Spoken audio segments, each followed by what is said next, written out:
Ce qui m'a amené à la sculpture, étant jeune, d'abord, la première des choses, j'avais toujours le couteau de poche, puis je faisais plein de petites choses. Puis,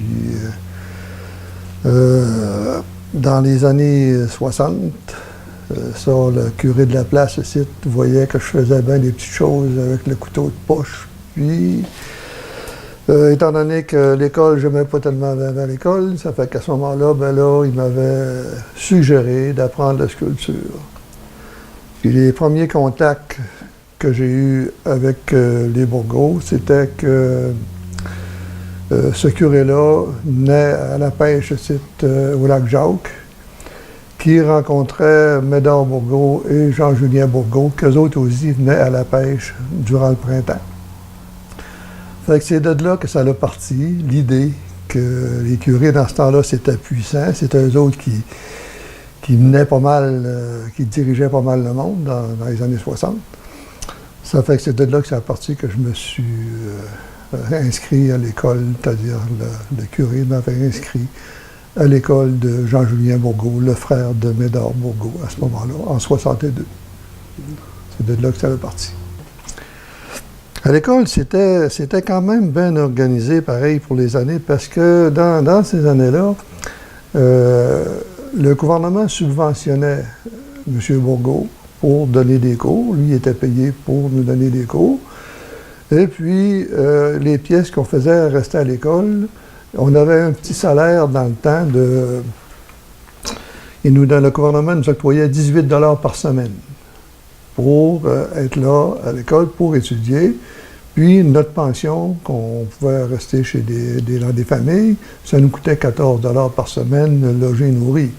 Ça fait qu'à ce moment-là, ça nous permettait d'apprendre le métier de sculpture, et puis sans être dépendant de tes parents. Ben, moi, ce que j'aimais, c'était plutôt les personnages. C'est ça qui me motivait le plus. Les personnages qui représentent nos anciens Canadiens. C'est ça qui m'impressionnait. Ben, c'est ce que je fais encore aujourd'hui, mais avec des demandes spéciales de certains clients, comme celle-là que je suis en train de faire là. C'est ça qui m'impressionne le plus. C'est ça que j'ai toujours aimé faire aussi. Ça, on a deux types de clientèle. On a une clientèle que lui, commander, il n'aime pas commander. Il aime voir la sculpture, puis là, s'il y a un coup de cœur pour ce que c'est qu'il voit, là, c'est correct. Mais on a d'autres clients qu'eux autres, ça prend une sculpture spéciale qui leur représente quelque chose pour eux autres. Comme celle que je suis en train de faire là, c'est pour un client des États-Unis.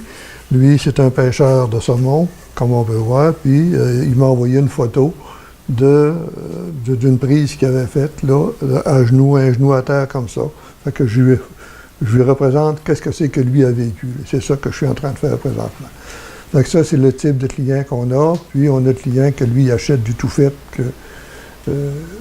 à notre idée à nous autres. Là. Mais c'est ça la différence entre deux clientèles différentes. Non, dans un personnage, je pourrais vous dire que dans une sculpture, la partie que j'aime mieux faire, c'est la figure. J'aime mieux faire la figure, l'expression, tout. Tout le monde pense que c'est le contraire, mais moi, c'est la partie, je la garde toujours pour endormir, parce que c'est un petit peu comme là, le dessert. C'est ce que j'aime le plus faire. Si on regarde une sculpture, voyez-vous, on peut donner une expression différente. Tiens, regardez, voyez-vous, j'en ai une que je viens de terminer, là, une expression, tiens, regardez, on peut voir, là, il reste encore beaucoup de choses à faire dessus là, pour la finition, mais on peut voir l'expression du visage.